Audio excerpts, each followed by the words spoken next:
Burgers dito sa SM North EDSA. Ito na nga, up for review para sa double fried chicken, ang Four Fingers. Anong gusto mong orderin? Lahat! Agad-agad. Pwede rin mag-order ng salad. Aba, chef, diet ka? Bukas na lang. Bakit? 4 reasons. Chicken, chicken, chicken, chicken! At burger na may palamang chicken! But not just any chicken, because it's double fried chicken. Dito nagaganap ang mga double frying. It's your time to shine.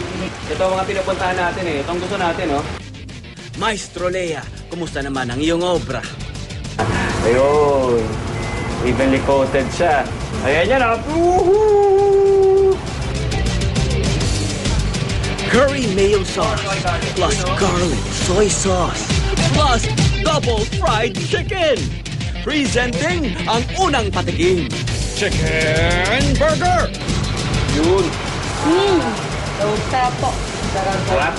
Very crunchy. Yung sumisirit pa yung sauce.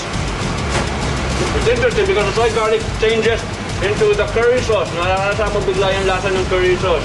Tama, may sipa siya ng curry. So, ang sarap talaga. Huwag natin silang balikan. Tayo na lang dito. Kainin mo na. Ubusin mo na yan. Sino natin?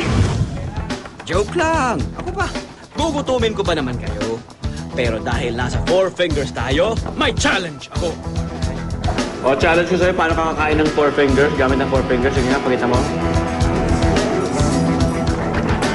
Sarap! Malutong siya at sakto sa laki. Para kang nilaga ng iba't ibang pampalasa. 2 plus 2 fingers, 4 fingers. Kaya, For the main event, husgahan na natin ang double fried chicken ng Four Fingers. Buong ang lasa. Mas malasa siya sa loob eh. Nagipag-wrestling na si Jillian doon sa manok. Use your 4 fingers. O yun, ang galing na. Natanggal niya yung buto. Oh. Tapos wala na nga naman buto yung manok, oh. Yung wing. Galing nga. Anong lasa? Masarap ba? Sarap. Very, very crispy. Tapos, mamimilig niyo po yung kagat at sarap. Mom!